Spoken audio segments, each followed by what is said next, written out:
My name is Chloe Anderson. I am 32 years old. 10 years. That is the length of my marriage. 10 years of curated patience, 10 years of practiced forgiveness, and 10 years of teaching myself to dream small, but to dream anyway. I married Ryan Anderson when I was 22 years old, a decision that felt like the beginning of everything. He was my entire world.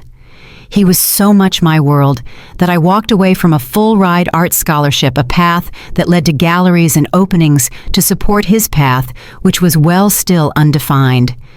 We built our small life in a 2-bedroom rented house just outside the gray skies of Portland, Oregon. Our life was a carefully balanced ledger that rarely balanced. Ryan, now 33, worked long hours at a car dealership. He sold shiny futures wrapped in metal to everyone but us. I managed the register at the local grocery store. My days were measured in the electronic beep of a barcode scanner and the rustle of paper bags. Together, our paychecks just covered the rent, the utilities, and the cheap pasta. We earned just enough to survive. Some weeks that word survive felt generous. It felt less like living and more like treading water, our chins just barely above the surface. But we had our rituals. They were the anchors that kept our small boat from drifting apart in the current of debt. Sunday mornings meant burnt pancakes. Ryan always forgot the timer. It meant lukewarm coffee because we talked more than we drank. Friday nights were sacred. They were our fortress. We would collapse onto our faded, sagging couch, the springs groaning in protest. We would wrap ourselves in the same old threadbare blanket. We watched reruns of shows we had seen a dozen times before. And we would laugh, really laugh, like we had not seen them a dozen times before. In those moments, cushioned by familiarity and cheap fabric, things felt right. Ryan used to look at me across that small space, his eyes catching the flicker of the television. He would smile, that easy, confident smile that first captured me. "One day, Chloe," he would say, his voice full of a certainty I envied. "Our life's going to turn around for us. I promise." And I believed him. I always did. That was my defining feature. My belief in him was absolute. It had to be. 10 years. I think about that number now.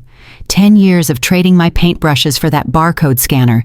10 years of trading long nights in a studio, the smell of turpentine and canvas, for double shifts under fluorescent lights to make sure the utility bill was paid. And I did it happily. I convinced myself I was happy. Because us, the unit of Chloe and Ryan, that mattered more than me. Sometimes at the register I would look down at my hands. They were calloused. The knuckles were dry from the constant hand washing, the nails clipped short and practical. I would remember just for a second how they used to look. Soft, stained with cobalt blue or cadmium red. Hands that knew how to hold a charcoal pencil. Now they only knew how to scan groceries. I remember standing in the college counselor's brightly lit office. I was 22. I held the acceptance letter in my hand.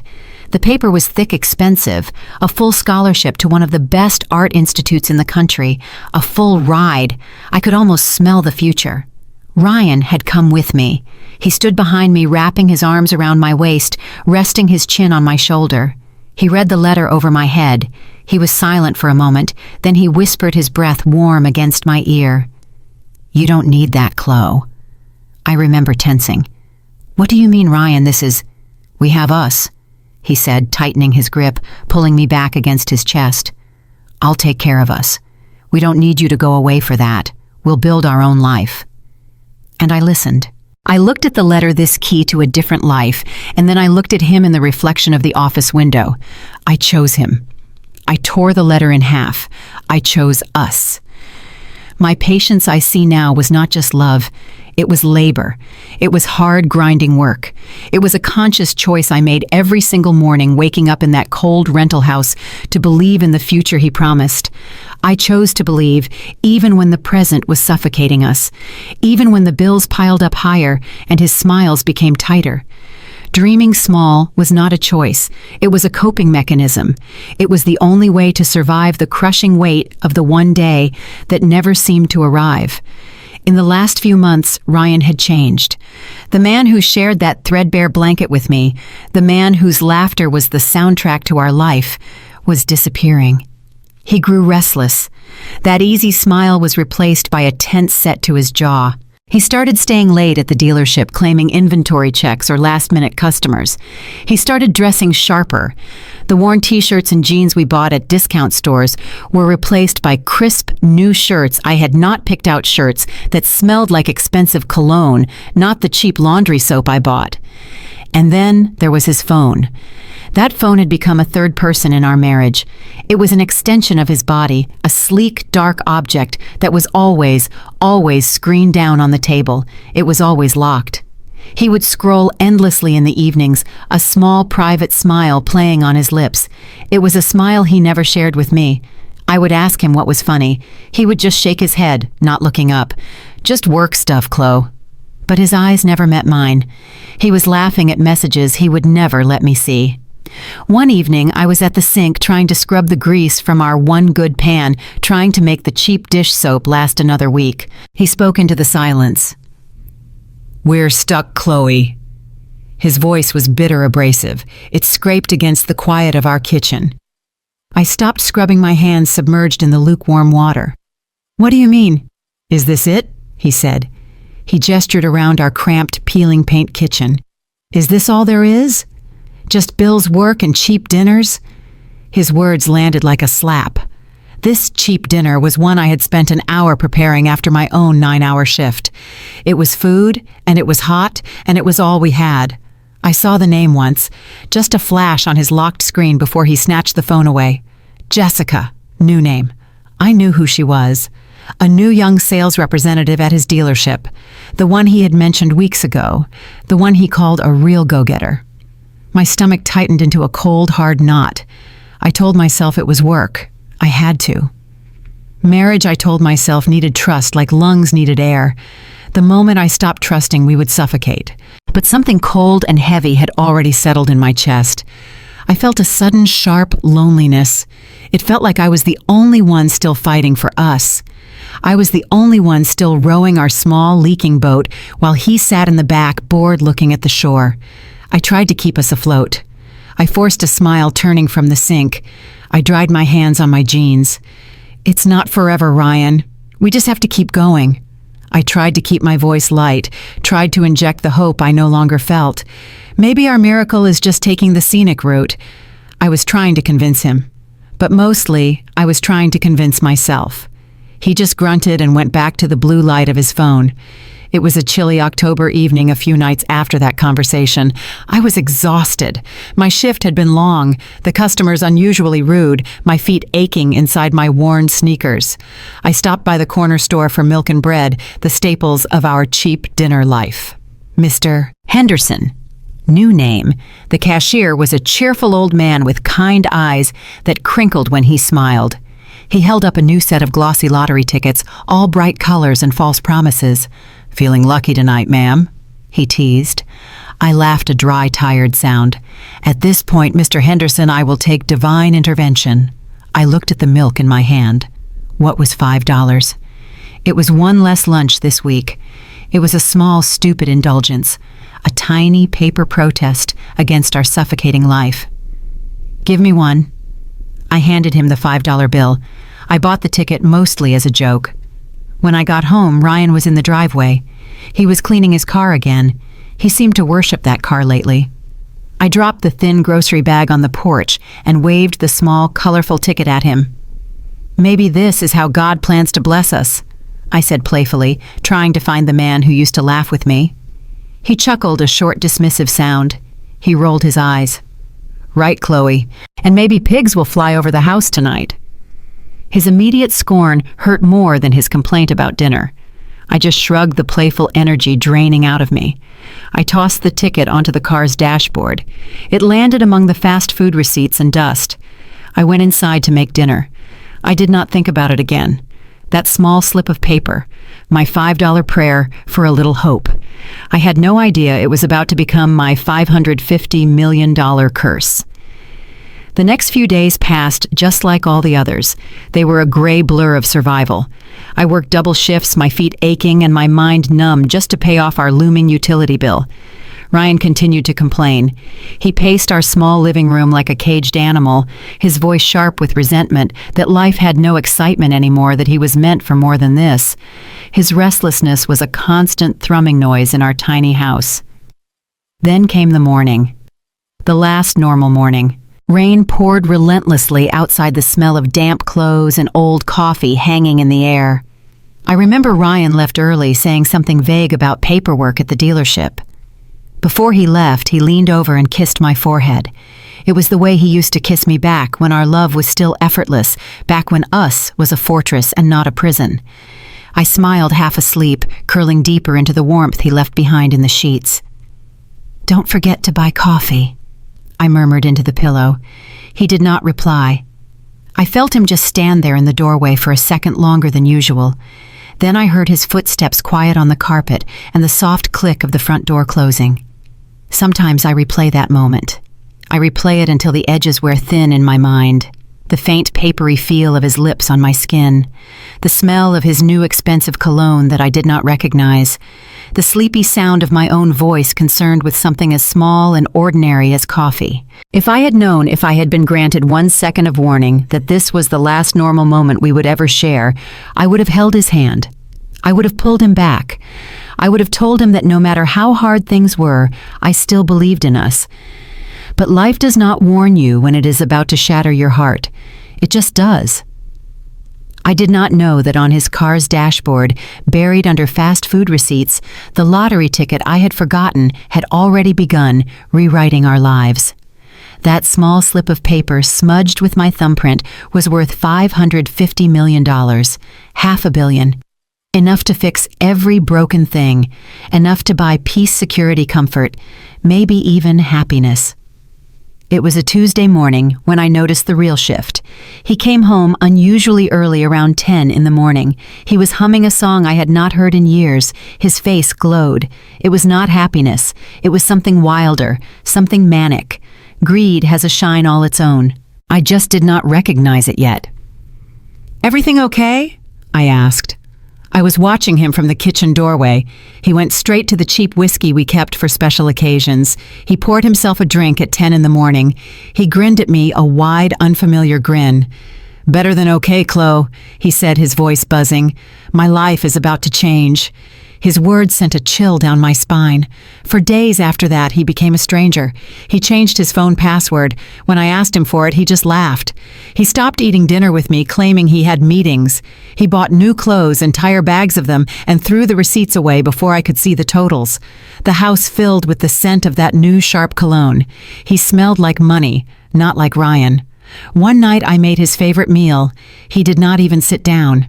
"You wouldn't understand Chloe," he said, adjusting the cuffs of a shirt I had never seen. "I am dealing with big things now." The excitement, the distance, the lies. They were building like bricks around my heart. Greed has its own energy.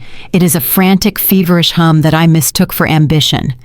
I told myself he must have gotten a huge promotion. I told myself he was planning a surprise, maybe a trip, something to finally pull us out of our rut. I rationalized every strange behavior, every cold look. I had to, because the truth, the real truth, was too large and too cruel for my mind to accept. The truth was that he had already left me long before he physically walked out the door. Then one night, I was on the couch, wrapped in our old blanket alone. I saw a headline flash across the local news broadcast. "Oregon man claims $550 million Powerball jackpot." My heart did a strange little jump. The town they mentioned was ours. I laughed nervously, a small, tight sound. Ryan walked into the room, scrolling on his phone. "Ryan," I said, trying to be playful, "wouldn't it be funny if that was you, if that was our ticket?" He froze. It was not a long pause. It was a microsecond. It was just a split second, just long enough for the truth to flicker across his face like a shadow. I saw it. In that one tiny moment, I saw everything. Then he forced a laugh, a sound that was too loud, too sharp. "Yeah, right, Chloe," he scoffed, "like I'd ever be that lucky." That night, he did not come to bed. I woke up at 2 in the morning. The space beside me in the bed was cold. I knew even before I sat up that he was gone. I walked into the living room. His jacket was missing from the hook. His phone was not on the charger. I checked the bathroom. His toothbrush was gone. Not just gone for the night. Gone. My heart did not just sink, it plummeted. It hit the floor of my stomach cold and heavy. But denial is a powerful anesthetic. I told myself it was temporary. I told myself he just needed air. People do not just leave their marriages overnight, do they? He came home the next evening. He did not sneak in. He walked in like he owned the place, which I was about to find out he did. He was wearing a new suit. It was charcoal gray, perfectly tailored, and must have cost more than our grocery budget for 6 months. He wore a smug, unreadable smile. He sat across from me at the cheap kitchen table. "Chloe," he said slowly, his voice smooth. "We need to talk." My stomach turned to ice. "About what?" "About us." He looked me dead in the eye.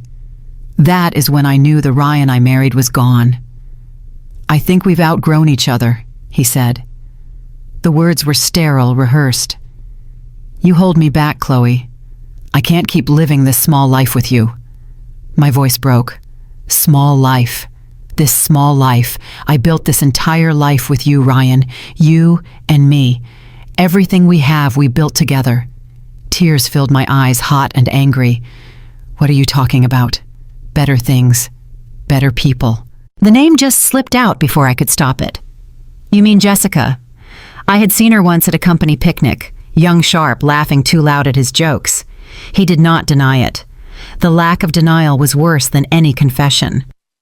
"She understands ambition," he said simply. "She makes me feel alive." The silence between us screamed. My hands were trembling. "You won the lottery, didn't you?" He froze. His eyes narrowed. "What makes you think that?" I stared at him, at this stranger wearing my husband's face. "Because you're not the same man. You're acting like someone who just bought himself a new soul." He laughed then, a bitter, harsh sound. "You're delusional, Chloe. You've always been dramatic." Then he stood up, adjusted the cuffs of his expensive suit, and walked out the door. 3 days later. I came home from my double shift at the grocery store. My feet ached, my back was stiff, and all I wanted was to crawl into bed, even if it was an empty one. But I could not get to the door. The porch was blocked. My belongings were stacked in damp cardboard boxes. 10 years of my life piled up like trash on the doorstep. A single neatly folded note sat on top. White paper, unfamiliar handwriting. No, it was his, just printed from a computer. "Don't make this harder than it has to be. You'll be fine. You'll be fine." 10 years. 10 years of being Chloe and Ryan. 10 years of being Mrs. Anderson. And just like that, us was a pile of wet, sagging cardboard. He had not just kicked me out. He had erased me. My name is Chloe Anderson, but Anderson is his name. I looked at the boxes. I realized I did not even know who I was without that name. I sacrificed my art, my future, my name. And he had just thrown my entire identity onto the porch with my old sweaters. The November cold cut right through my thin work uniform. The air smelled like wet paper and impending rain. I fumbled for my key, my fingers numb. I pushed it into the lock. It did not go in. I tried again. It jammed. I stared at the brass, and then I heard it. The sharp metallic click of the key hitting the new lock set. He had changed the locks. It had been 3 days. He had changed the locks that fast. I sank onto the top step, my legs giving out. I remembered so clearly the day we moved in. The house was empty, the walls painted a bland cream color. We had nothing but a mattress and 2 chairs. Ryan had laughed, scooped me up, and carried me over the threshold. "This is the start, Chloe," he'd shouted, his voice echoing in the empty rooms. "One day we'll buy this place, I promise." That promise was shattered. I looked at the box at my feet. On top of the pile was a cheap plastic picture frame from our honeymoon at Cannon Beach. It was a picture of us 10 years ago, soaked by the ocean spray, laughing. The glass was cracked. The house we dreamed of owning together. He had already bought it. I knew it as certainly as I knew my own name. He had bought it outright, not for us, for himself, and for her. I slept on a friend's couch for weeks. I do not remember much of that time. Time stopped making sense. It folded in on itself. I existed in a thick gray fog of disbelief and humiliation. Numbness was a mercy. It was the body's anesthetic for a wound too deep to immediately process. I moved, I breathed. I pretended to eat the food my friend gently pushed toward me, but I was not there. I was still on that cold porch, staring at the shattered glass of that picture frame, staring at the new alien lock on my own door. Eventually the numbness receded. It left behind the sharp stinging pain of reality. I could not stay on that couch forever. I was an imposition, a ghost haunting her small living room. I scraped together the last of my meager savings and the few dollars left in my checking account. It was just enough for a security deposit and the first month's rent on a small one-room studio apartment above a 24-hour laundromat. The walls were paper thin. The air smelled perpetually of industrial bleach and hot lint. The constant rhythmic thrum of the washing machines and the hydraulic roar of the dryers became my new background music. Day and night, the building vibrated. At first I hated the noise, then I was grateful for it. It was a constant companion. It drowned out the deafening silence. It drowned out the sounds of my own crying. Every morning before my shift, I would stand in front of the small spotted mirror in the tiny bathroom. I would look at the woman staring back at me. I did not recognize her. Her eyes were hollow, sunken, ringed with dark purple. Her skin was pale and gray. She looked like a ghost. "You will be okay," I would whisper to her, my voice a dry rasp. "You will be okay." I said the words every single day. I never once believed them. Ryan had moved on. He had not just moved on, he had rocketed into an entirely new stratosphere. He and Jessica were everywhere. Their smiling faces were plastered on every local magazine, every news broadcast, every website. Local man wins $550 million jackpot. He was the local hero, the man who proved that dreams even in Portland could come true. And there he was in every photo. He stood beside his new wife, Jessica. He had married her. Already. In the few weeks I had spent suffocating in a fog of grief, he had finalized a divorce I did not even know was happening, and he had married her. It was a brutal, efficient erasure. It was as if our 10 years, our burnt pancakes, our shared Friday night blanket had just been a rough, inconvenient draft. Outline. A mistake he had quickly crumpled up and thrown in the trash. They stood in front of a sprawling new mansion, all glass and black steel overlooking the river. He was in expensive tailored suits. She was draped in designer clothes and dripping with diamonds. They looked slick and shiny and utterly empty. I saw the photo that haunted my nights. The caption under it, posted from his new public account, read, "New beginnings, forever grateful." Grateful. My breath hitched in my chest. Grateful. Was he grateful he had stolen my ticket? Was he grateful he had shattered my life? Was he grateful for stealing my entire future? I kept going. I had to. The rent on the laundromat apartment was due. I picked up extra shifts at the grocery store. I packed my sad small lunches in brown paper bags. I kept my head down. I tried to ignore the whispers that followed me down the canned goods aisle, but I heard them. "That's her, the ex-wife. Can you believe it? He left her for that sales girl. Poor thing, she looks awful." Their pity felt like acid. It burned more than the betrayal. I wanted to scream. I wanted to grab them by the shoulders and shout the truth. "He stole it. It was my ticket. He is a thief." But who was I? I was just a dumped cashier with hollow eyes and cheap shoes. He was Ryan Anderson, the millionaire, the new local philanthropist. Who would they possibly believe? At night, when the city quieted down, the silence in my room grew teeth. It bit deep. I was not just angry. I felt violated. I felt excavated. It was exactly like my heart had been surgically scooped out of my chest and left to dry in the sun. People always say money changes everything. They are wrong. Money does not change you. It just exposes who you really are. It gives the monster permission to finally come out and play. Ryan had always dreamed of being more. I just never realized that more meant without me. I never realized the monster was always there waiting just underneath the smile I had loved for 10 years. I could not stop looking. It was the worst part of my day and the part I craved the most. It was a dark, compulsive ritual of self-torture. I would come home from my shift, my body aching from standing for 9 hours, and I would sit on the thin mattress I had dragged onto the floor of my new apartment. The room would be cold. The only sound was the constant rhythmic rumble of the industrial dryers from the laundromat directly below me, and I would open my phone. I would scroll. Ryan had made his profile public. He was a public figure now, a local hero, a philanthropist. And so had she. Jessica. 28 years old, new name/age. She was no longer just Jessica, the sales representative. She was Mrs. Ryan Anderson, a title she wore with a ferocious, glittering hunger. I told myself I was just checking. I told myself I needed to know. But I knew the truth. I was digging my thumb into a fresh wound just to see if it still bled. It always did.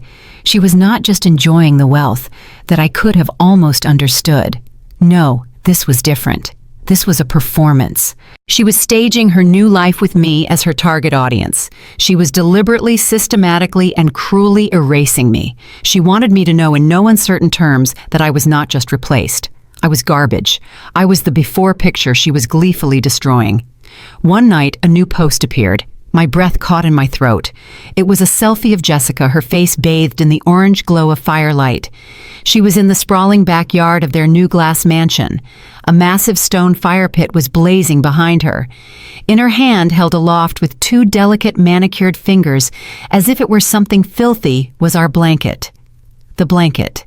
The threadbare faded plaid blanket Ryan and I had wrapped ourselves in every single Friday night for 10 years. It was the one object that symbolized our us. She was holding it over the flames, her lips curved in a perfect smug smile. The caption typed neatly below, cleaning out the old trash, burning the past to welcome the future. My heart did not just ache, it seized. It felt like she had reached through the phone, shoved her hand into my chest, and physically squeezed the muscle. That was our life. That was our ritual. That was the symbol of our small shared dreams, our cheap wine and rerun fortress. And she was burning it. She was calling our history old trash. My thumb was shaking, but I kept scrolling. I could not stop. Another photo. This one hit me differently, a sharp, sudden punch to the gut. It was the kitchen. Our kitchen. The small, cramped kitchen in the rental house he had bought, the one I was now locked out of. But it was different. It was polished. Shiny. Where my cheap dented aluminum pots used to hang there was now a new gleaming set of copper cookware. They were ostentatious, expensive, and utterly impractical. She was in the corner of the frame, holding a champagne flute, smiling at the camera. The caption, upgrading everything, saying goodbye to cheap dinners and a cheap life. A direct hit. Cheap dinners. Ryan's own words of contempt now echoed by her. She was not just mocking my poverty, she was mocking my effort. She was mocking the 10 years I spent stretching every dollar, the 10 years I spent trying to make those cheap dinners feel like a home. She was validating his decision to leave. She was telling him and telling the world that I was the cheap life he had rightfully escaped. I felt sick, but I scrolled again. And there it was, the final devastating blow, the one that finally broke me. It was not even a full picture. It was just a close-up shot. Her hand, her perfectly smooth, uncalloused 28-year-old hand. On her left ring finger was not a ring. It was a geological event. It was a diamond so large it looked fake. It was obscene, blinding, and radiated a cold, hard light. It was a rock, a boulder, a small planet, and the caption. The caption was written for me. It was aimed like a poisoned arrow directly at my heart. Some women wait 10 years for nothing. Other women know their worth and get it all in 10 minutes. # upgrade, # ambition. 10 years. 10 minutes. I dropped the phone. It clattered loudly onto the cheap laminate floor. The sound was violent in the small empty room. I could not breathe. I just stared at the cracked plaster on the opposite wall. 10 years for nothing. She had distilled my entire marriage, my entire life's sacrifice into 4 brutal words. Nothing. She was not just the new wife, she was the victor. She was the winner. And she was spiking the football, dancing in the end zone, and rubbing her spoils directly in my face. This deliberate, calculated cruelty, this vicious personal targeting, it did something that weeks of numb, hollow sadness could not. It lit a fire. It burned away the thick fog of grief, the helplessness, the despair, the suffocating poor me that I had been drowning in it all, evaporated in a sudden violent flash of heat. My emptiness did not go away. It just changed. It crystallized. It solidified from a damp, heavy mist into something hard and sharp and cold. It was no longer grief. It was rage. A pure, clean, silent rage. I bent down and picked up my phone. The screen was still lit, showing her arrogant, victorious face. "She thinks she won," I whispered. My voice was hoarse. The machines rumbled below me, a low, angry growl that matched my own. "They both think they won." I sat there in the dark, and for the first time since I saw those boxes on my porch, I did not cry. Months passed. The white-hot rage I felt after Jessica's posts eventually cooled, simmering down to the familiar dull ache. The pain was no longer a visitor. It was a tenant. It lived in my body now. It was just there, a heavy, cold mass in my chest when I woke up, and the last thing I felt before I fell into a restless sleep. It was a rainy, miserable evening, the kind of persistent gray drizzle that makes the whole world feel like it is weeping. The noise from the laundromat below my apartment was deafening tonight. A heavy, unbalanced machine was slamming against its metal casing. Thud, thud, thud.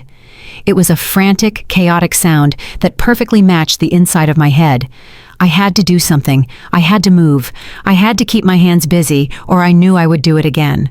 I would pick up my phone. I would open her social media. I would find new, inventive ways to torture myself, to scrape the wound raw again. "I will clean," I muttered to the empty room. Cleaning the tiny studio apartment was a task that took maybe 20 minutes, but it was something. It was an action. I opened the shallow closet, ready to organize the few clothes I owned. At the bottom, pushed into the back corner under a pair of old boots, was an old handbag. It was a brown leather purse, one I had loved, one I had not used since before. Since the day I came home to find my life piled up in cardboard boxes. Since the before time. I pulled it out, intending to throw it away. It was a relic from a life that was no longer mine. It smelled faintly of an old perfume, a vanilla scent Ryan used to love. I unzipped the main compartment just to make sure it was empty before I tossed it. I turned it upside down over the floor. A cascade of old, meaningless junk fell out onto the cheap laminate. Crumpled gum wrappers, a dried-out lip gloss, a few pennies and a single dime that rolled under the radiator, and a thick, folded wad of crumpled receipts.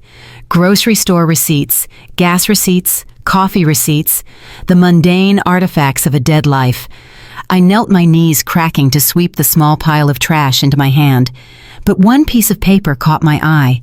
It was different from the others. It was thin, flimsy thermal paper, printed in faded black ink, slightly torn at one edge. I picked it up. I unfolded it. It was the lottery receipt. My heart did not just stop. It felt like a giant, icy hand had reached through my ribs and squeezed it shut. The air left my lungs in a single silent gasp. "No," I whispered. The word was empty, breathless. "It can't be." My hands began to shake, a violent, uncontrollable tremor. I stared at the date printed at the top, October 16th, the day I stopped for milk and bread, the day I told Mr. Henderson I would take divine intervention. I scanned down the slip. My eyes found the name of the store, Corner Market. Oh my God. The world went silent. The heavy slamming thud of the washing machine from downstairs, the sound that had been rattling my teeth just a second ago, it vanished. It did not fade. It stopped. All I could hear was a high-pitched, thin ringing sound, the sound of my own blood rushing past my eardrums.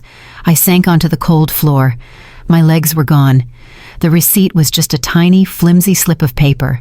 But it suddenly felt impossibly, unbelievably heavy in my hand. It felt like a bar of solid lead. The faint sweet smell of the vanilla perfume wafting up from the discarded purse, the scent he used to bury his face in, now filled my throat with the taste of bile. It made me want to vomit. "It's mine," I whispered again this time, to the peeling paint on the opposite wall. The words were quiet, but they echoed in the terrible silence. It was mine. The ticket. It was mine. My hand still shaking, fumbled for the TV remote on the floor beside my mattress. It was a habit, a desperate need for noise, any noise to fill the sudden terrifying vacuum. I clicked it on, and there he was. It was like a scene from a cruel cosmic joke. It was some entertainment news segment. Ryan and Jessica. They were not in Portland. They were on a massive white yacht, the water a brilliant tropical blue behind them. They were both tan, glowing with wealth and health. They were laughing, holding champagne glasses up to the camera. The reporter's slick voiceover played. Ryan Anderson, the Oregon lottery winner, whose luck has inspired millions, talks about his next big philanthropic move. Ryan smiled at the camera, his teeth blindingly white against his tan. "You know," he said, his voice smooth and confident, "I've always believed I was destined for more. It's about hard work, and it's about destiny." Destiny. The word cut through my shock and landed like a razor blade. The rage that had been simmering for months, the cold, hard fury I felt when I saw her burn my blanket, it ignited. It was not a hot, screaming rage. It was a cold, sharp, blue-white flame. He did not just leave me. He did not just find the ticket and opportunistically claim it. He knew. He knew it was my ticket, my joke, my $5 prayer for hope. He knew it was mine, and he looked me in the eye and called me delusional. He knew it was mine, and he packed my life into boxes and changed the locks. He robbed me. Tears started to fill my eyes. They welled up and spilled over hot and sudden on my cold cheeks. But they were not tears of sadness. They were not tears of grief or self-pity. They were tears of pure, shocking, divine irony. He had stolen my miracle. He had stolen my destiny. I looked from his smiling, lying, treacherous face on the television to the small, powerful, truth-telling piece of paper in my hand. "I'm not going to cry anymore," I said. My voice was no longer a whisper. It was cold, it was hard, and it was final. "I'm going to fight." I did not sleep. The sun came up, filtering a weak gray light through the single dirty window of my apartment.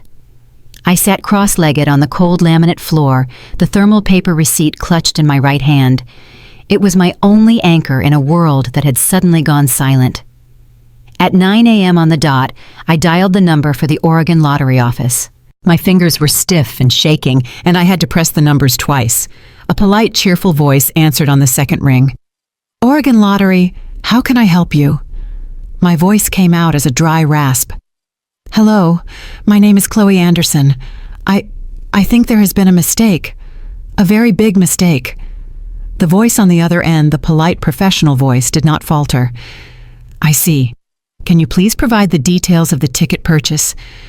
I read them out, my own voice trembling so hard I could barely form the words. The store name, the Corner Market. The date, October 16th. The exact time, 7:42 p.m. There was a pause. The cheerfulness on the other end vanished, replaced by a cautious, professional tone. "Ma'am," she said, her voice suddenly measured. "Can you hold for a moment?" She clicked off the line, leaving me in a screaming electronic silence. That single minute felt like an hour. It felt like an entire, agonizing century. My heart was not just pounding. It was slamming against my ribcage, a wild, panicked animal trying to escape. It was so loud I was sure I could hear it echoing in the tiny, empty room. I squeezed the phone, my knuckles white. "Please, please, please." "Ma'am." She was back. Her voice was quiet, very serious. "We have reviewed the security footage for that transaction time." My breath stopped. "We have CCTV footage from that location. A woman matching your description purchased that ticket." I gripped the phone, my nails digging into the cheap plastic. "The timestamp," I whispered, my throat closing. "Does it match the winning one?" "Yes, ma'am," she said. The words were clear, precise, and devastating. The timestamp matches the winning one. My vision tunneled. The room shrank to a single pinpoint of light. You mean... I forced the words out. You mean it was my ticket? According to our records, yes, ma'am, she replied, her voice softening slightly as if she understood the magnitude of what she had just confirmed. You are the registered purchaser. I do not remember saying goodbye. I think I just hung up the phone. I sat there on the floor, the receiver still buzzing in my hand. I was shaking a deep, bone-rattling tremor.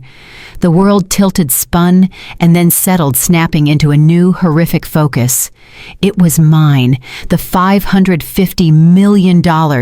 It was all mine. And then a sound bubbled up from deep inside my chest. It was a strange barking sound that tore out of my throat. I was laughing. I was sitting alone on the floor of my tiny rented room, laughing while hot tears streamed down my face. It was the sound of pure, shrieking hysteria, the sound of a cosmic, divine, and absolutely terrible irony.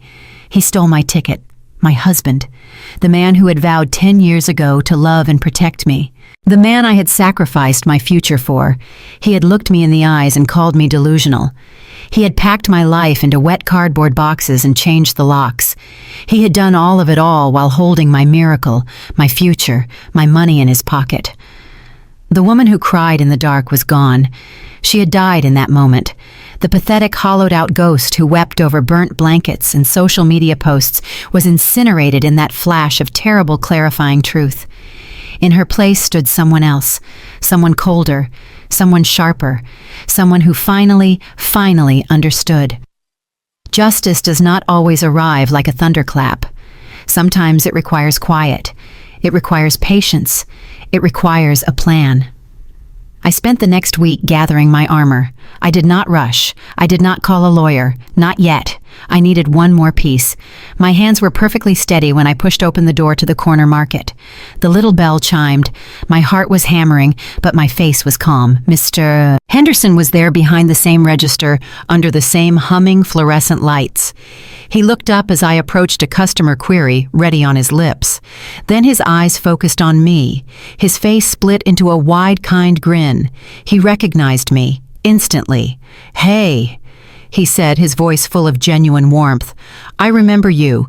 My throat tightened, but I did not let my voice waver. You do? Sure, he chuckled. You're the lady who joked about God's blessing that day, the one who bought the Powerball ticket. My eyes filled with tears. But these were not tears of pain. They were tears of vindication. Yes. I said, my voice thick but strong. That was me. I explained what had happened. He listened, his kind smile fading into a look of righteous anger. He had seen the news. He had seen Ryan's lying, smiling face. He signed a statement confirming it all. A sworn affidavit. He remembered the joke. He remembered my face. He remembered selling me the ticket. I had it. The receipt. The CCTV confirmation.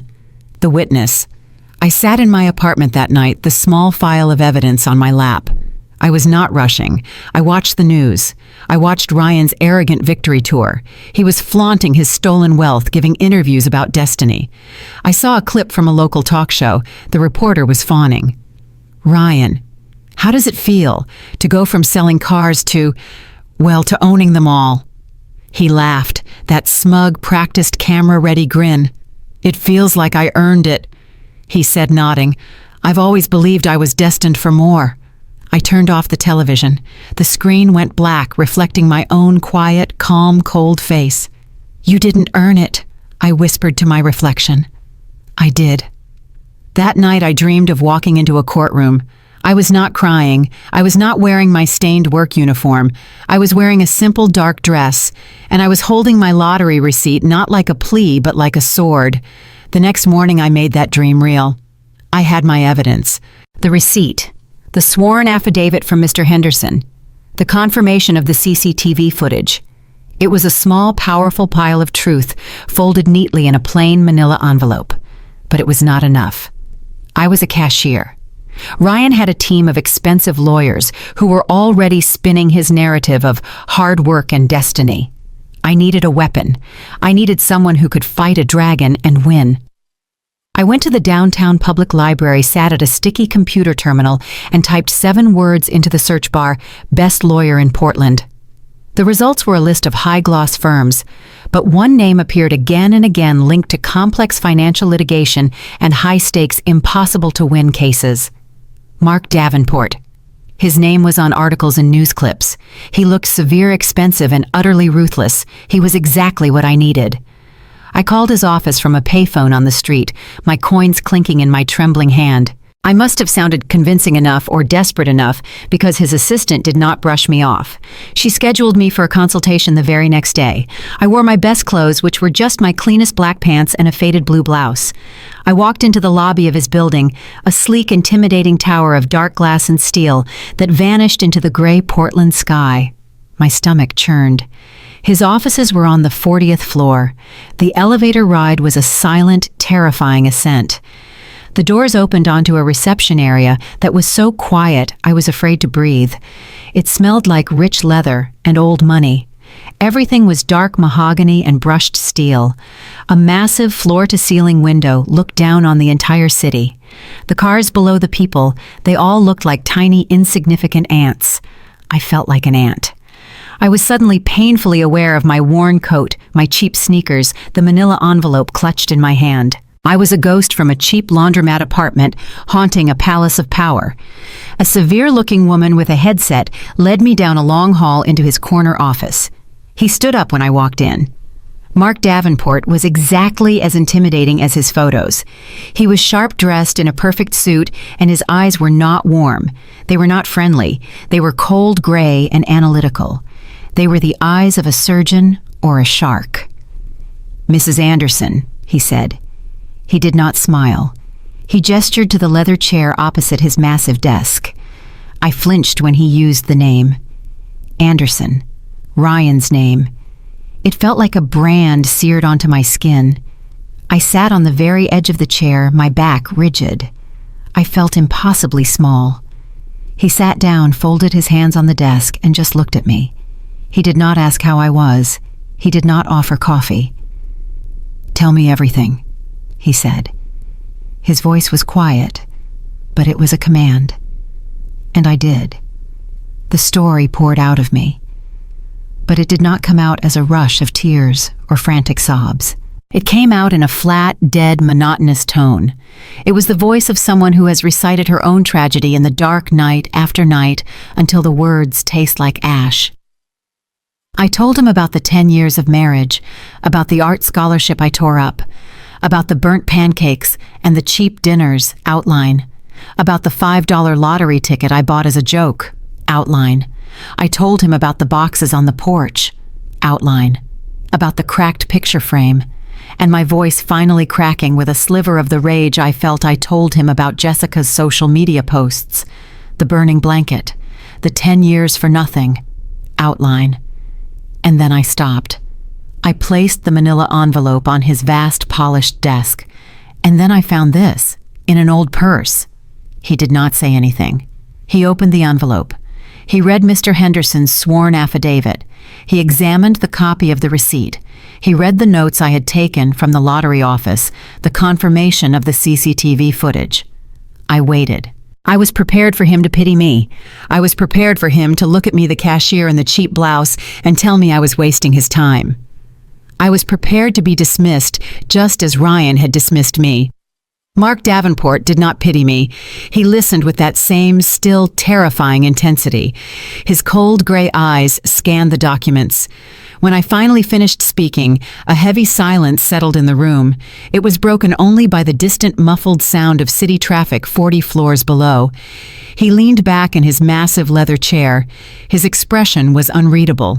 Then he looked at me, and for the first time, I saw something in his eyes. It was not warmth. It was a cold, sharp, focused anger. "Mrs. Anderson," he said again, his voice flat, "you were not left. You were robbed."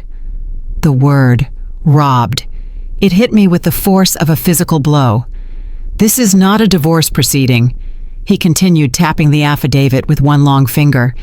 "This is grand larceny. This is conspiracy to commit fraud." They thought you were weak." He looked right at me.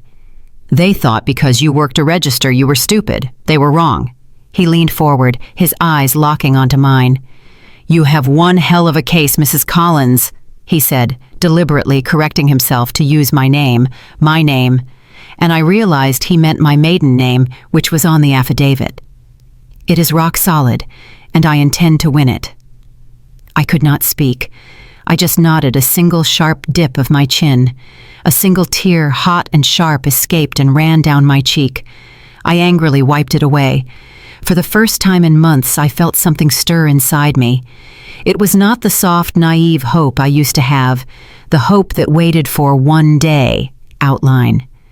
This was something new. It was a cold, hard, angular thing. It was hope, yes, but it was the kind of hope that is forged, not found. It was the hope of a reckoning. It was the hope that is built from the ashes of betrayal. I stood up. I walked out of his office through the mahogany lobby. When I stepped out of the silent elevator and back onto the street, the rain had stopped. The air smelled new, washed clean by the storm. I stood on the pavement watching the sun finally push a weak ray of light through the thick gray clouds. I whispered it to myself, a vow to the entire indifferent city. Game on Ryan. From that day forward, everything changed. I was no longer a victim adrift in a sea of grief. I was a client. I had a purpose. I had Mark Davenport. Mark and his team began to work with a terrifying silent efficiency. He had one primary rule. "We do not make noise," he instructed me during our second meeting. We were in a small windowless conference room, not his grand office. This was the war room. "We do not leak to the press. We do not engage. Ryan and his new wife are living very loud, very public lives. Let them. We will be silent. Silence is what terrifies guilty people. They fill it with their own mistakes." I nodded. Silence, I knew. I had lived in silence for months. I could be quiet. His team gathered every piece of evidence we needed, polishing each one until it was an irrefutable weapon. It was more than I even knew I had. First, they subpoenaed the official CCTV footage from the corner market. Not just the confirmation of it, but the high-resolution file itself. Second, they pulled my bank card transaction records, getting a digital timestamp that matched the printed lottery receipt down to the second. Third, they had Mr. Henderson's sworn notarized affidavit, his personal testimony ready for court. Then they found something I had completely forgotten: my phone records. Mark asked me if I had taken any pictures that night. I searched my cloud backup, and there it was. A random silly selfie I had taken right outside the store to send to my friend, complaining about my long shift. I was making a tired face, but right over my shoulder, clear as day in the background, was the glowing red and white sign of the corner market. The background sign matched the CCTV footage perfectly. Finally, they got the records from the lottery office.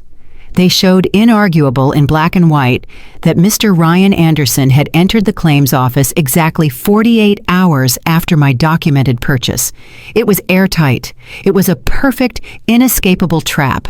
While Mark and his team built our silent case, Ryan's life played out like a fantasy film. It was a constant, gaudy spectacle. Trips to Paris on private jets, brand new candy apple red sports cars delivered to the glass mansion. And the interviews. The interviews were the worst. They were branding themselves. They were the lottery lovebirds. They announced their new grand project, the Anderson Global Philanthropy Tour. The irony was so thick it was suffocating. It made me want to laugh or be sick. Here he was, my husband, and becoming a world-famous poster boy for generosity, a saint of charity. He was building an empire of public adoration, using the $550 million he had stolen directly from his own wife. The wife who was at that very moment counting her tips at the grocery store to see if she could afford to buy laundry detergent. But a strange thing happened. The more I watched, the less I felt that hot, screaming rage. The personal sting from Jessica's taunts began to fade. What settled in its place was not anger, but focus. A cold, hard, clarifying focus. I realized I no longer cared about his betrayal of my heart. I no longer cared about the burnt blanket or the 10 years I had wasted. This was bigger. I wanted justice for my name. I wanted the truth to be seen. I wanted the world to know who he really was, underneath the tailored suits and the philanthropic lies. Weeks passed. We built the case brick by silent brick. I met with Mark every few days. We reviewed documents. We went over strategy. He was meticulous, patient, and precise. "You have been quiet long enough, Chloe," he said one evening. We were looking at the final compiled file. It was thick. It was heavy. It was undeniable. "It is time." The lawsuit was filed on a Thursday morning electronically with no fanfare. By Friday morning, it had exploded.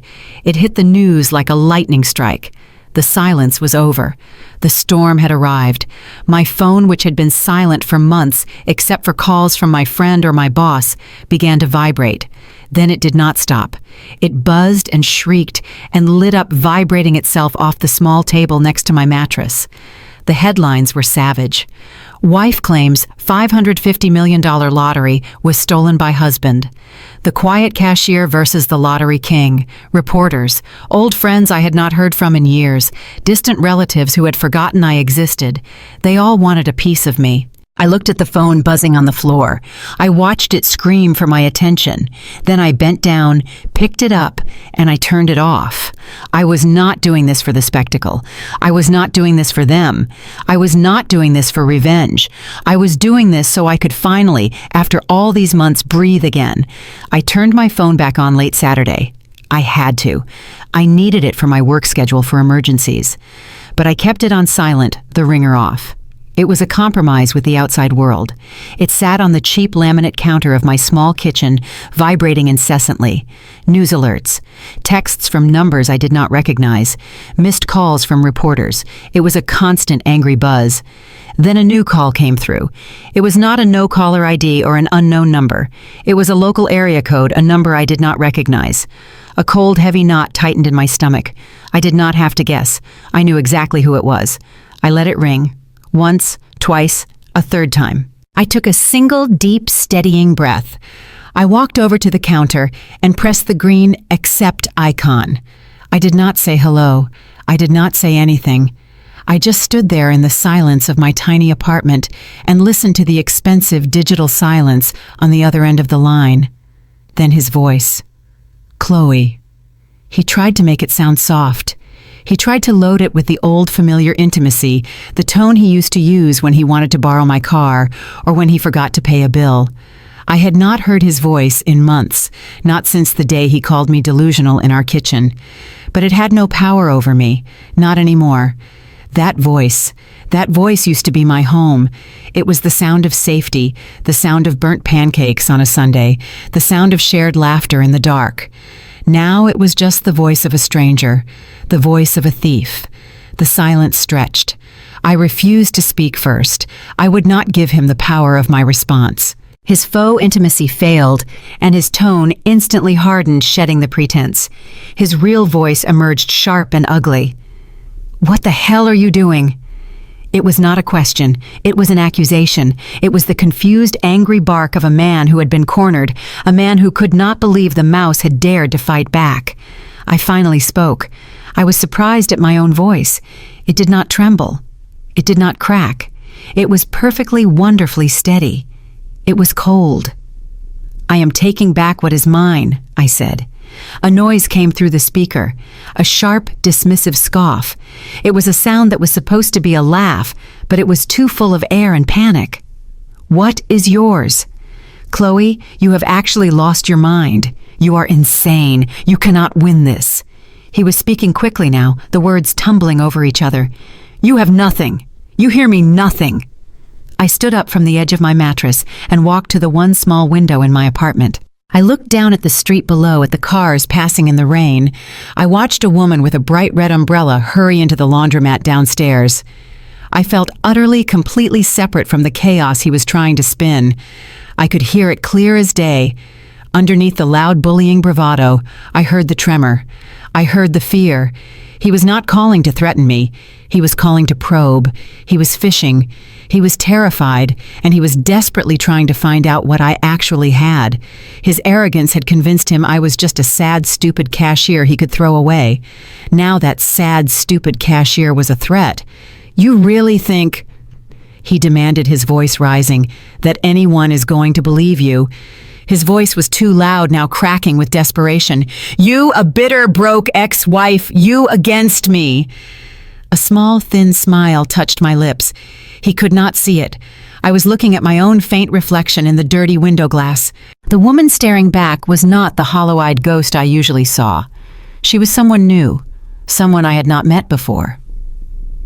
"They do not need to believe me, Ryan," I said. My voice was quiet, but it cut through his frantic noise like a razor. "They just need to see the evidence." The line went dead.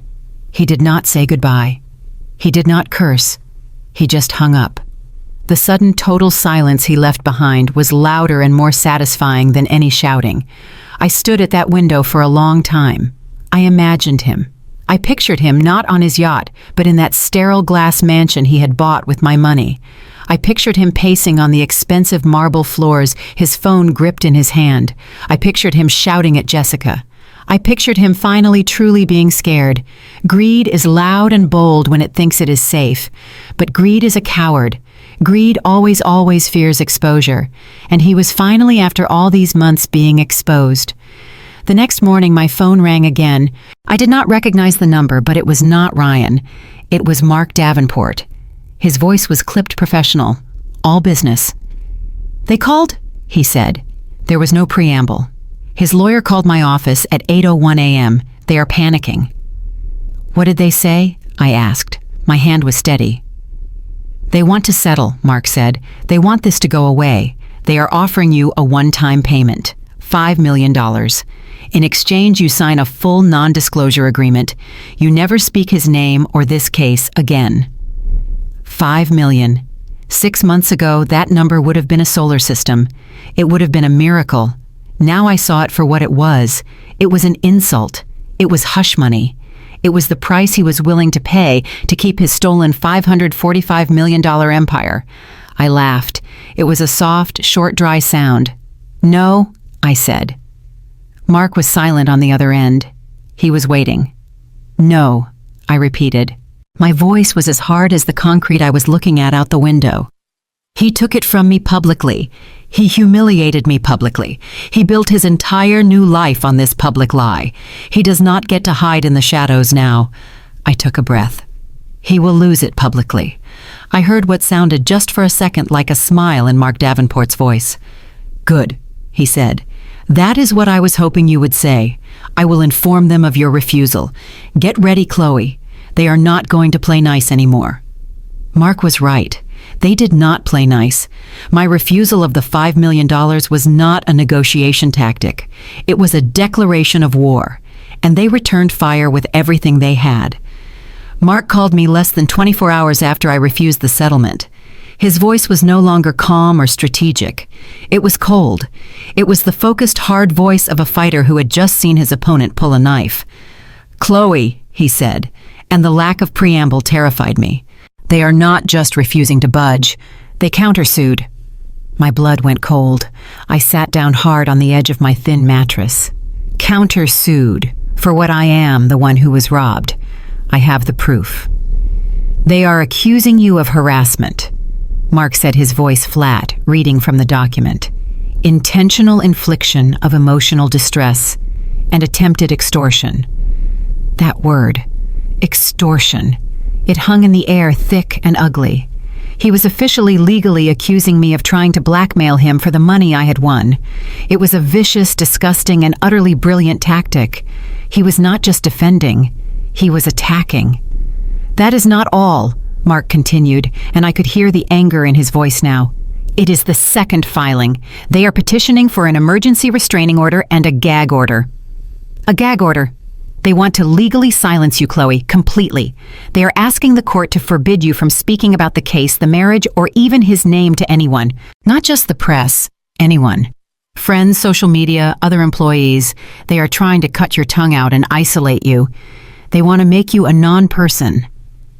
The legal filings were just the first wave.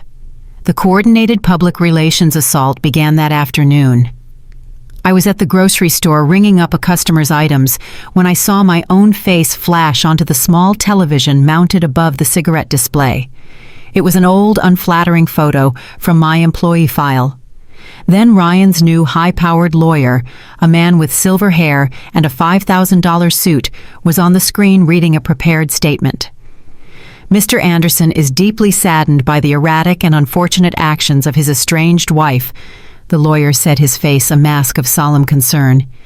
He has only ever wished her well, and he has been exceptionally generous. He hopes that Mrs. Anderson finds the professional help she so clearly and desperately needs.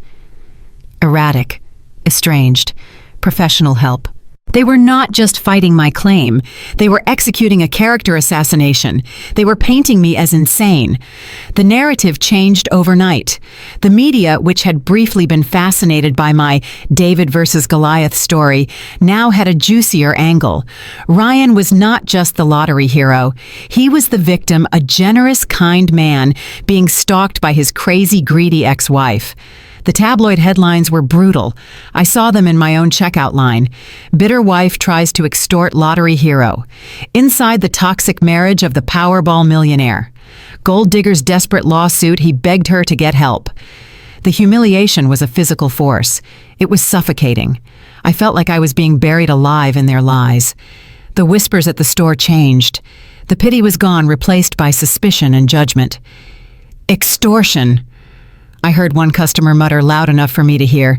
She looks crazy. Even my one friend, the one whose couch I had slept on, sent me a text. Chloe, I am so sorry, but this is all too much. Your ex-husband's lawyers, I just cannot be involved. They had done it. They had isolated me. That was the point.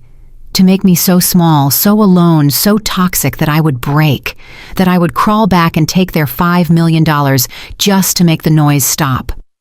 I sat on the floor of my apartment that night, the building humming around me. I thought about Jessica's smug face holding my blanket over the fire, calling my life old trash.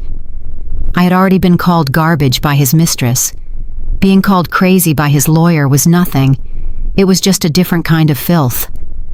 I called Mark, my voice shaking not with fear, but with a cold, clear rage. They are calling me crazy. They are telling the entire world I need help. Good. Mark's voice snapped back sharp and immediate. Let them. What do you mean, good? They are lying. Do not react, Chloe, he commanded. This is exactly what they want. They are baiting you. They want you to scream, to post something online to look exactly like the erratic woman they are describing. Do not give them the satisfaction. Stay composed. We are not fighting this battle in the tabloids. We are fighting it in a courtroom. Let them make all the noise they want. We have the evidence. The truth does not need to shout. We will be quiet. We will be patient. And we will win. I took a deep breath, the air rattling in my chest. He was right. So I did. I shut my mouth. I kept my head down. I ignored the headlines. I ignored the stares. I ignored the whispers. I went to work. I scanned the groceries, my face a polite, neutral, unreadable mask. I let the storm of their lies and accusations rain down on me. But inside I was not bowing. I was ready. I had already lost everything a person could lose. My home, my love, my dignity, my 10-year history. Ryan had already taken it all from me. There was nothing left to fear. It was 1 week before the final hearing. The air in the city felt heavy, charged with anticipation. I was back in Mark Davenport's office. We were not in the grand, intimidating corner office with the view of the city. We were in the windowless conference room, the one he called the war room. The long, polished table was buried under mountains of paper. The air was thick with the smell of old coffee printer toner and the dry, dusty smell of paper. We had been in that room for hours. We were meticulously combing through the final discovery, the complete financial records for Ryan Anderson going back 3 years. His bank statements, his credit card bills, his investment accounts. Mark's team was looking for any hidden assets, any trusts or offshore accounts he might have created to hide the money before the judge could freeze it. I was just looking for... I did not know what I was looking for. More proof, maybe. More proof that the man I knew was gone. My eyes were burning, the endless columns of numbers and dates blurring together. I was looking at a statement for a credit card I did not even know he had. It was a blur of extravagant, sickening purchases. Thousands for suits, tens of thousands for hotels, a charge for a jeweler in Paris. "Stop," Mark said. His voice cut through the silence. I looked up. He was not looking at the recent statements. He had a different stack in his hand, older ones, pre-lottery. He pushed one across the table to me. "Look at this," he said. His voice was quiet, tight. I took the paper. It was one of Ryan's personal credit card statements from over a year ago. It was mostly small familiar charges, gas, lunches, our local bar. But Mark had circled one line item in red ink. "A1 self-storage," I read aloud. $150. I frowned. My mind fogged with exhaustion. "I do not understand. A storage unit?" "We never had a storage unit. Our rental was tiny, but we never..." "I know," Mark said. His face was grim, his eyes fixed on the paper in my hand. "I thought so." I pulled his older statements, all of them. He slid another piece of paper across the table, and another, a cascade of statements, each with the same charge. "This was not a one-time thing, Chloe. It is a recurring monthly charge, $150 on the 15th of every month." He placed his finger on the final statement he had pulled. "And this is the first one. Look at the date." I looked. My blood did not just go cold. It evaporated. It turned to ice vapor in my veins. The charge had started 8 months ago. 8 months. I did the math, my mind working with a sudden terrible clarity. 8 months before I stopped at the corner market. 8 months before I handed Mr. Henderson that $5 bill. 8 months ago. That was when he started staying late at the dealership. That was when he started guarding his phone, smiling at texts from work. That was when I had first seen her name. Jessica. My breath hitched. "So," I whispered, my voice sounding distant, strange. "The affair, it started then." "I think it is more than that," Mark said, his voice flat. "An affair is about sex. A storage unit is about logistics. It is about planning. He was not just cheating on me, he was leaving me. He had been actively, methodically, and secretly dismantling our life together long before any ticket existed." It hit me, a physical, brutal blow. I leaned back in my chair, the room suddenly spinning. The $150 charge was not an impulse. It was a plan. He had been planning to leave me all along. I saw it. I saw him 8 months ago sneaking his favorite possessions out of our house while I was at work. His old records, his collection of watches, anything he considered valuable, anything he considered his. He was siphoning off his life from mine piece by piece and hiding it away in a secret storage unit. He was preparing his new life with her, all while smiling at me over our burnt pancakes, all while complaining about our cheap life. All while I was working double shifts to pay our utility bill. The lottery ticket, that $550 million piece of paper. It had not changed him. It had not corrupted him. It had not created the monster. It had simply funded the monster. It had accelerated his plan. It was his get-out-of-jail-free card. It gave him the power to stop sneaking, to stop the slow, methodical theft of his life, and to just detonate mine. I had been holding on to a tiny, stupid, fragile thread of pity, a small, poisoned memory of the man I had married, the man who was kind, who laughed at reruns, who had promised me one day. I believed in some small part of my heart that the money had broken him, that this was not the real Ryan. In that windowless room under the hum of the fluorescent lights, that last thread snapped. He was not my lost husband. He was not a good man who made a terrible, impulsive choice. He was a cold, patient, methodical con man, and I was just his last and biggest mark. I looked up from the bank statement. My vision was perfectly clear. I met Mark's cold gray eyes. He was watching me. He had already put the pieces together. He was just waiting for me to catch up. My voice, when I finally spoke, did not tremble. It was not the voice of a victim. It was not the voice of a grieving wife. It was cold. It was hard. It was the sound of a lock clicking shut. "Make sure the judge sees this," I said. "Make sure she sees every single monthly payment. Make sure she sees that he was planning this, that he was lying to me long before that ticket ever existed." I leaned forward, my hands flat on the table. "I do not just want the money, Mark. I want him exposed. I want everything." The day of the final hearing felt like the conclusion of a long, exhausting movie, except I was the protagonist. I was not just watching it. I was living every grinding, terrible scene. My palms were not sweaty with fear. They were dry. They were still. It was the strange, calm feeling of finality. This was it. No more waiting, no more wondering, no more scrolling through their curated, lying lives. The courthouse was packed. It was a full-blown media circus. Reporters with press badges were crammed into the public benches, their pens poised over notebooks. Curious onlookers, people who had read the tabloid headlines and come to see the crazy ex-wife in person, were whispering behind their hands. They whispered as I walked past them, following Mark down the center aisle. I could almost hear their words, snippets of judgment. "That's her. She looks so ordinary. I cannot believe she thinks she can win." They had mistaken ordinary for weak. That was his mistake. That was everyone's mistake. I wore the only suit I owned. I had bought it at a consignment shop with 2 weeks of saved grocery money. It was navy blue. It was modest, sharp, and clean.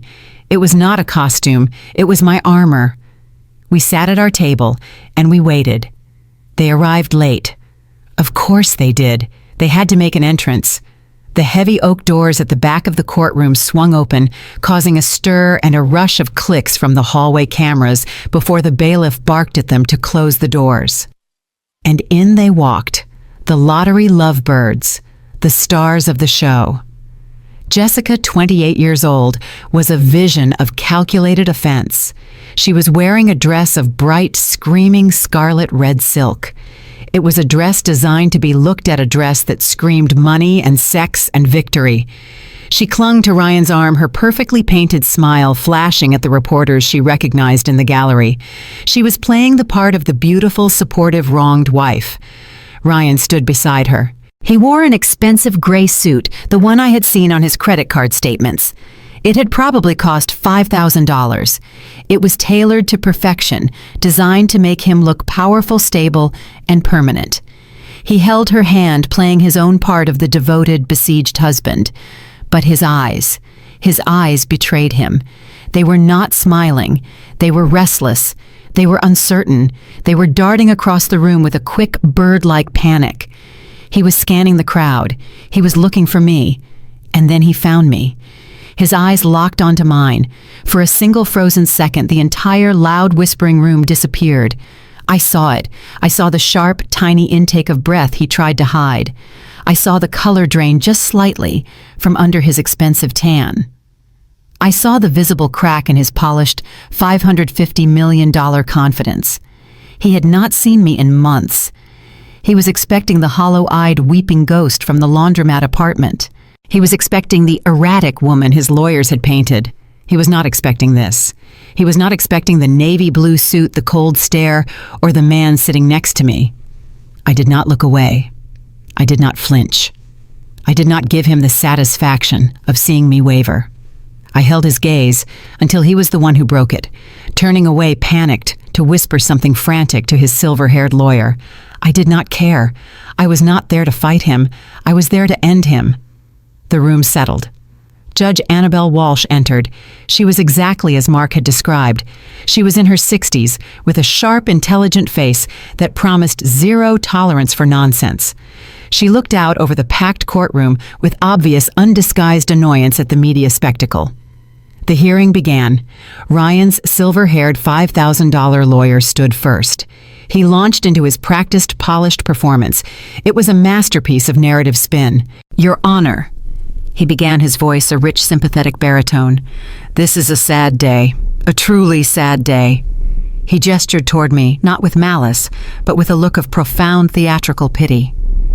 This case is not about a lottery ticket. It is about a love that has gone sour. It is the unfortunate and sadly predictable story of a jealous ex-wife, a bitter woman who cannot stand to see her former husband find happiness. I felt the eyes of the gallery on me. The bitter wife. The lawyer lowered his voice, leaning forward as if sharing a painful secret. This is a sad, transparent attempt at extortion, Your Honor.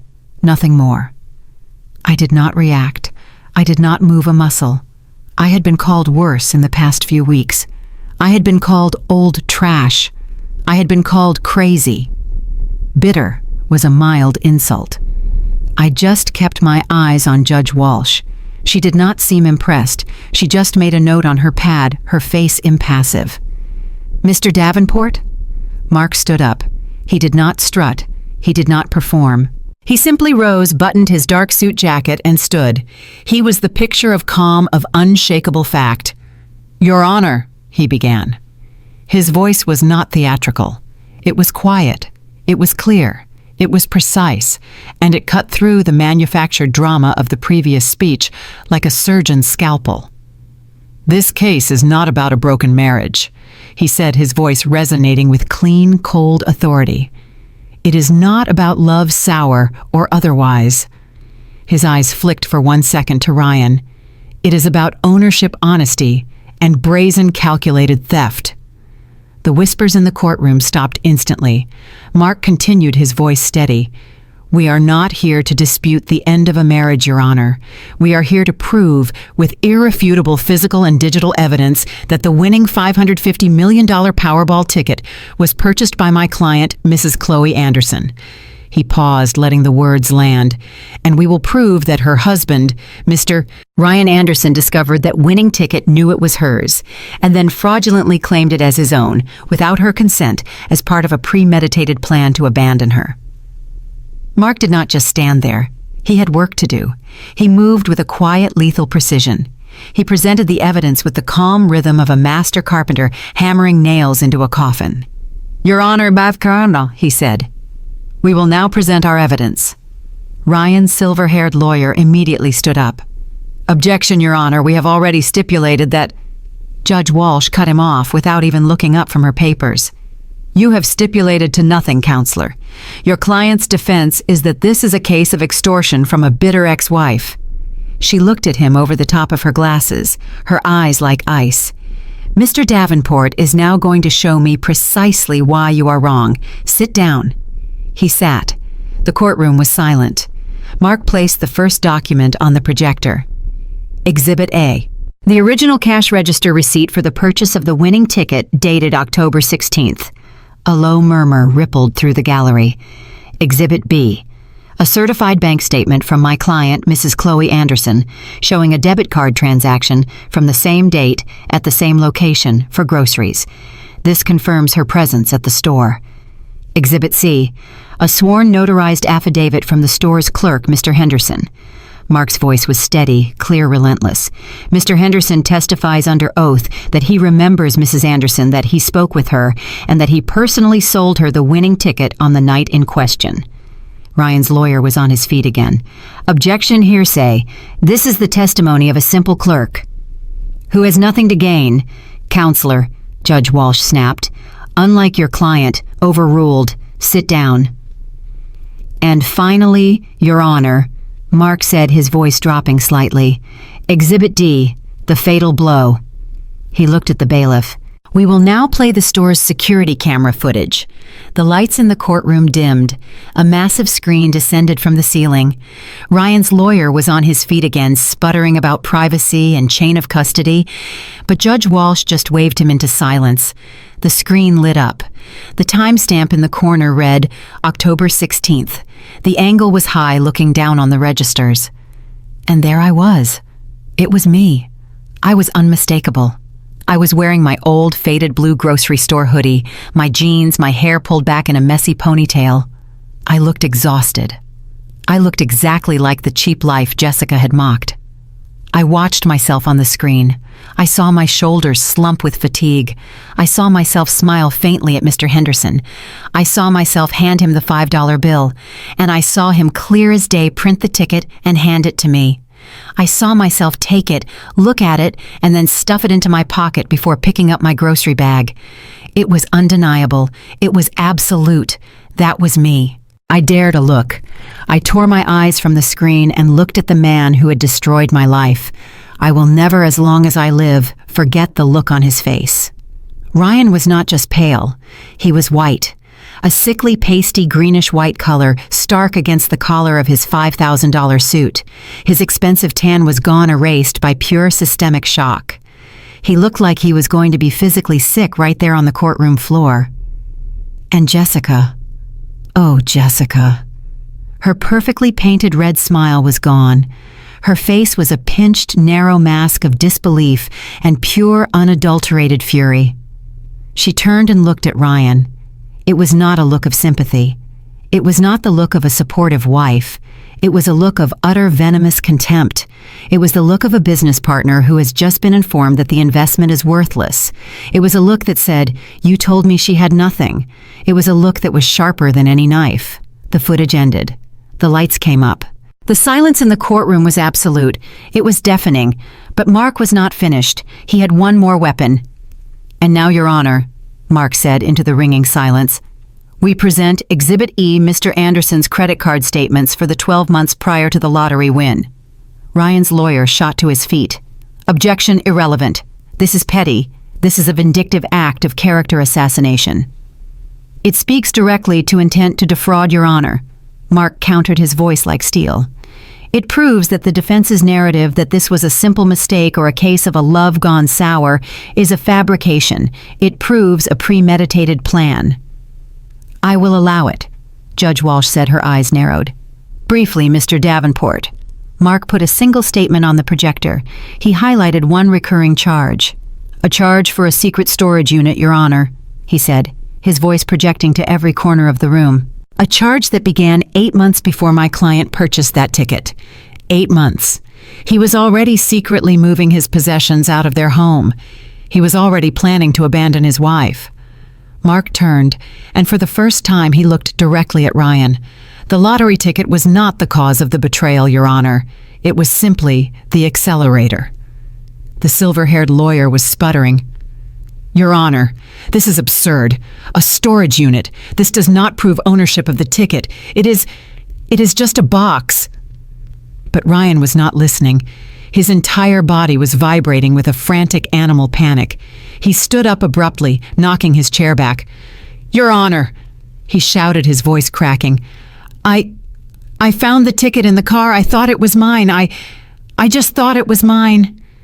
The entire courtroom turned to stare at him. He was unraveling live for everyone to see, and then every eye in that room, including his, turned to me. I did not move. I looked straight across the courtroom at this pathetic, hollowed-out stranger, and for the first time my voice rang out in that room. It was not loud, it was not a shout, it was quiet and clear, and it cut through his desperate, pathetic lie. "You knew it was not yours," I said. Judge Walsh's gaze hardened. Her eyes were like chips of flint. She looked at Ryan, who was still standing exposed, trembling and utterly broken by 2 simple, truthful pieces of video and 1 quiet sentence. "Mr. Anderson," she said, her voice slicing through the air like ice, "ignorance is not a defense when deceit is so clearly and so thoroughly evident. Sit down." Judge Walsh did not waste time. She did not go to her chambers to deliberate. She did not pause.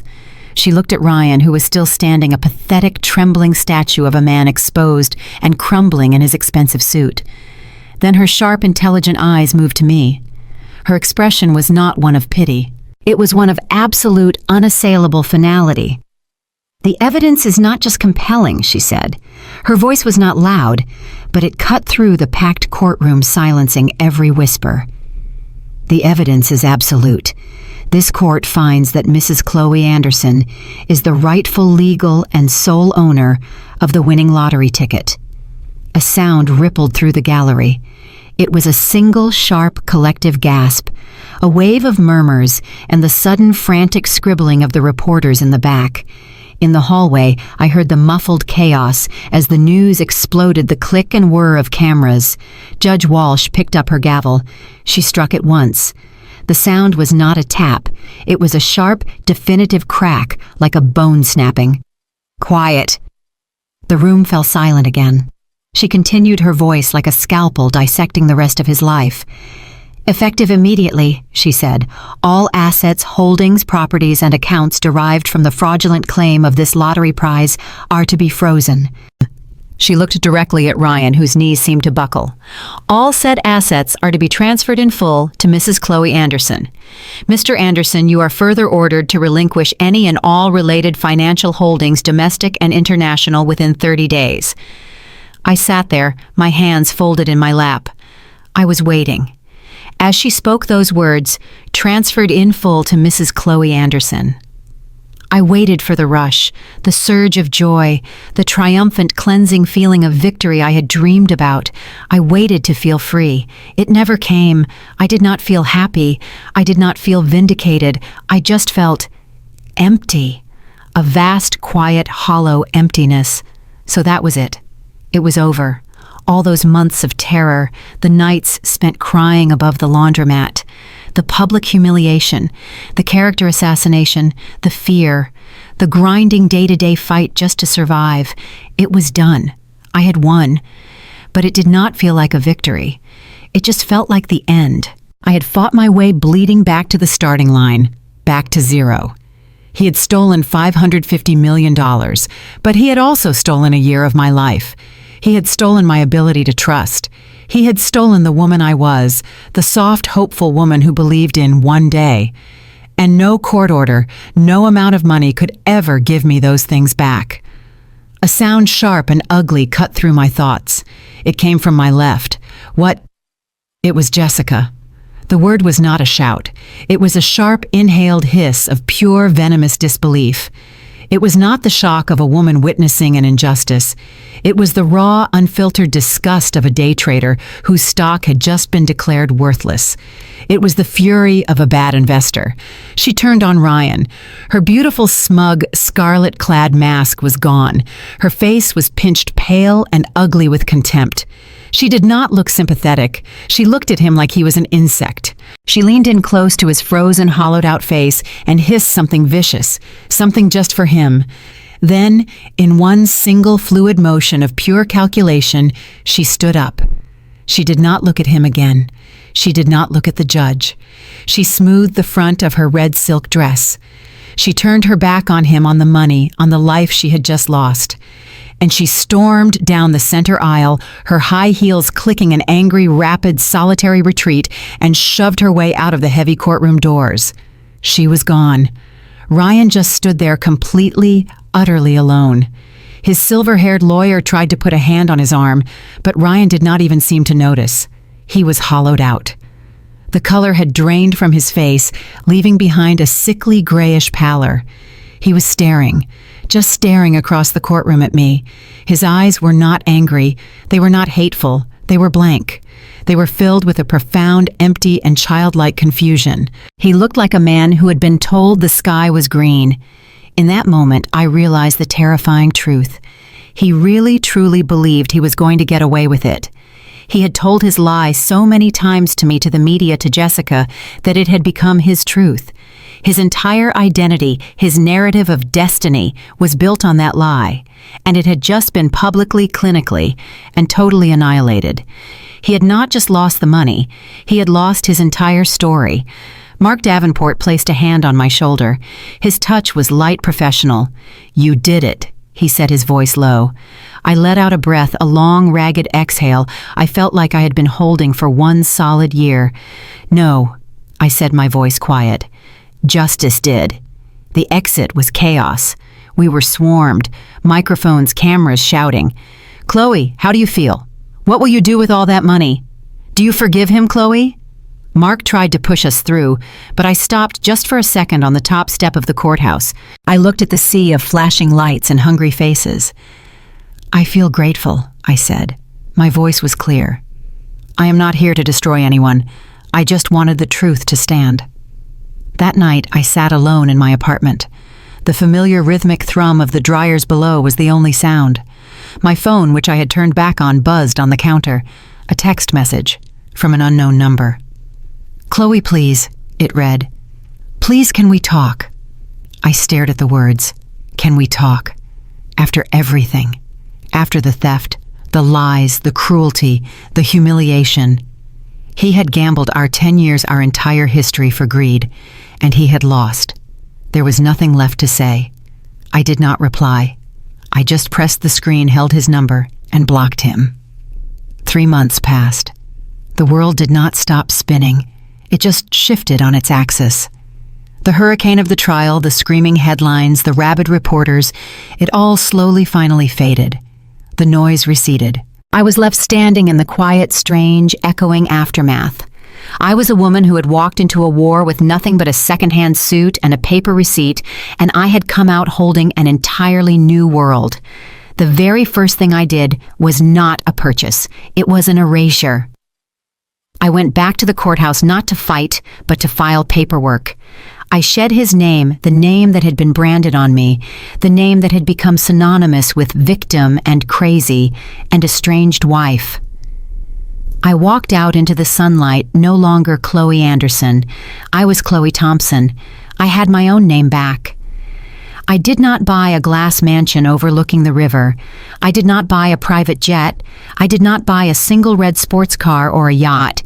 I bought the building I used to work in. One morning, I drove past the local grocery store, the place where I had spent 10 years of my life, under fluorescent lights, my feet aching, my heart quietly breaking.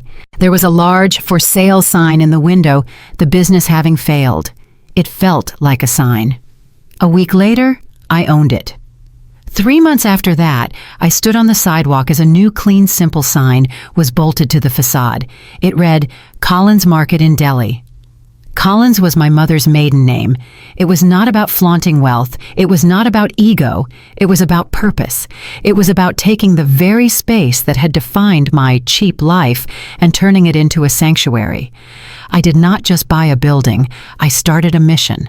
My hiring policy was simple, and Mark Davenport told me it was a legal nightmare. I did not care. I prioritized the women that the world and their husbands had thrown away. I hired single mothers who needed truly flexible hours for school pickups. I hired women in their 50s and 60s, women who had been homemakers for decades, only to be abandoned with no resume and no resources. I hired widows. I hired women recovering from financial ruin, women who knew what it felt like to stand in front of a locked door. I paid every single one of them a living wage more than double what I had ever made there. I converted the entire back storage area, the one where I used to cry on my lunch break, into a free, professionally staffed childcare center. We were not just a market. We were a fortress. My story, of course, had gone viral. The media, having lost the crazy ex-wife narrative, desperately needed a new one. They branded me the quiet winner. They loved the story. The cashier who won it all, and instead of buying diamonds, just bought the grocery store. At first, the attention was suffocating.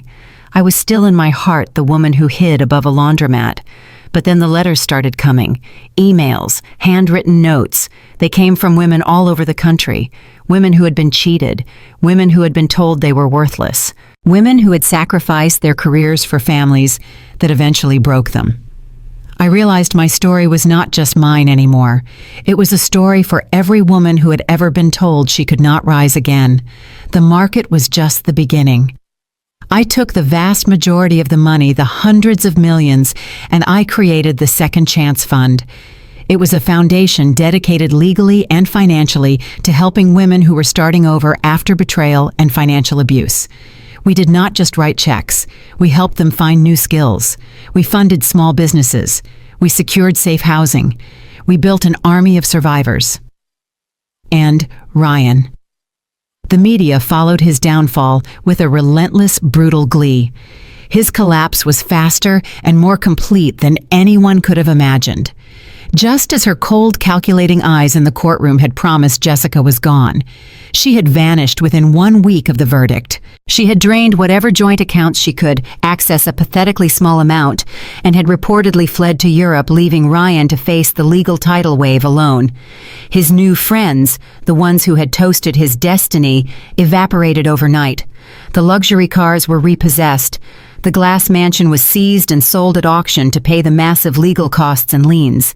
His entire $550 million empire built on my $5 joke was publicly and completely dismantled in less than 30 days. One evening, months later, I agreed to a single televised interview. The host, a kind woman I respected, leaned forward. "Chloe," she asked, "after everything you went through, the humiliation, the fight, what drives you? Why do all this?" I smiled. It was a real smile, easy and unforced. "The understanding," I said, "that life can strip everything from you in a single moment. It can take your home, your love, your dignity, but it can also hand it all back if you do not lose yourself in the process." It was a chilly afternoon in December, almost a full year since I had stood on that cold porch. The world was a different place. I was a different place. I was sitting alone in a warm, bright cafe in downtown Portland, the kind of expensive artisan place I used to walk past on my way to the grocery store, my stomach aching with a quiet, jealous hunger. Now I sat inside. The coffee in my hand was real rich and cost $8. I did not even look at the price. I was at peace. The Second Chance Fund was thriving.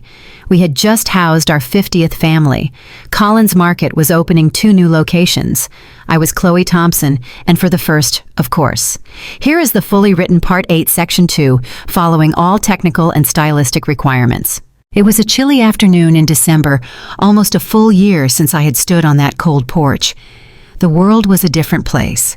I was a different place.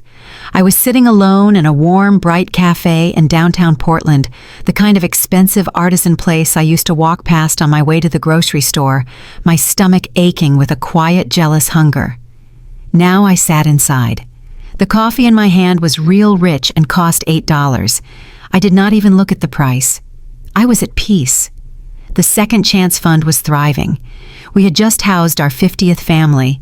Collins Market was opening 2 new locations. I was Chloe Thompson, and for the first time in my 33 years, I knew exactly who that was. I was looking out the window, watching the city hurry by in a blur of coats and scarves, when I saw him. It was not a sudden shock. It was a slow, confusing, and sick realization. Like my brain was refusing to process what my eyes were seeing. There was a man. He was sitting on a cold concrete bench near a convenience store just across the street. Not just a man, a husk of a man. He was thin, wearing a dirty, torn jacket that was no match for the biting December wind. His beard was unkempt, matted, and streaked with gray. His eyes were sunken hollow and vacant. He looked 20 years older. He looked like a ghost. At his feet on the wet, dirty pavement sat a single empty paper cup. I almost did not recognize him. I truly almost did not. The man I knew, the man I had hated, was the smug $5,000 suit-wearing millionaire. He was the tanned, yacht-owning philanthropist. This was a specter. This was what happened when the money and the lawyers and the beautiful evil mistress all disappeared. This was what was left. And then he lifted his head, a slow, pained movement, as if his neck ached. He looked around, his eyes empty and searching. And he saw me. Our eyes met, through the clean, warm glass of the cafe. Across the 4 lanes of roaring city traffic, he saw me. He did not just see me, he recognized me. I could have left. I could have paid for my $8 coffee and walked out the back door. I could have called my driver. I could have pretended I did not see him. That is what the old Chloe might have done. That is what the hurt, broken laundromat apartment Chloe would have done. But I was not her. I stood up, I put on my own warm, expensive coat, I dropped a $20 bill on the table, and I walked out onto the street. The wind was sharp. It whipped my hair across my face. I did not feel the cold. I stood on the curb. The light changed and I began to walk. I crossed the street, each step an echo. With each step, I felt the memory of what he had done, the lies, the boxes, the humiliation, the 10 years for nothing. I was not walking toward him with forgiveness. I was not walking with anger. I was just walking. I was walking as a free woman to the site of my own shipwreck. I needed to see the wreckage up close. He watched me come. He did not move. He just watched, his mouth slightly open, as if I were an apparition, as if I were the ghost, and not him. He looked quite simply terrified. I stopped a few feet in front of him. He flinched, as if he expected me to hit him. "Chloe," he whispered. His voice, oh God, his voice was the biggest shock of all. The voice I remembered was smooth, confident, arrogant. This voice was a dry, broken, rattling sound. It was the sound of gravel and whiskey and 1,000 cold nights. "Is it?" He swallowed, his throat clicking. "Is it really you?" "It's me, Ryan," I said. My own voice was calm, clear, and steady. It did not shake. This more than the bank account was the proof of my victory. He stared. He looked at my coat, my leather boots, my face. He was not looking at me. He was looking at what I represented. He was looking at everything he had thrown away. "You look..." He tried to smile. It was a terrible, grotesque twisting of his cracked lips. It was a pained grimace. "You look different." I said, my voice soft but not sympathetic. "I'm free." The words landed. I saw them hit him. He looked down away from me at the empty paper cup sitting at his feet. The silence stretched. "I lost everything," he whispered to the pavement. It was not a confession. It was not a plea. It was a simple statement of fact. "I know," I replied. "I read about it." He looked up, then his eyes, those hollow, sunken eyes, finally meeting mine. "She's gone. Jessica.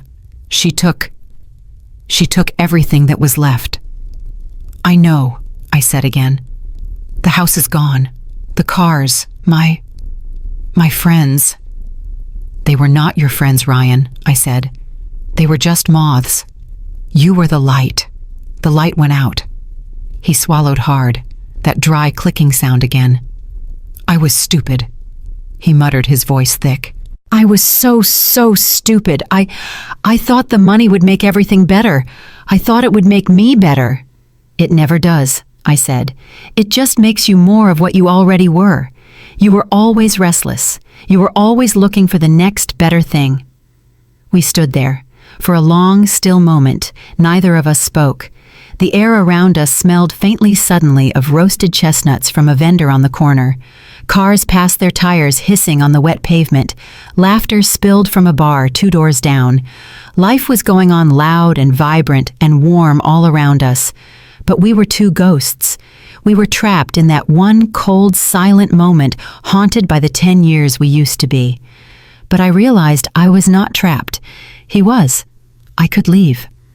My hand went to my purse. It was an instinct. I opened it. He watched my hand, his eyes suddenly sharp, suspicious. I pulled out my wallet. He winced as if he was preparing for me to show him something to mock him. I took out all the cash I had. It was not much, a few $100 bills, 3 of them. He saw the money. His face, his hollowed-out, pathetic face, instantly hardened. The ghost of his old familiar pride flickered to life.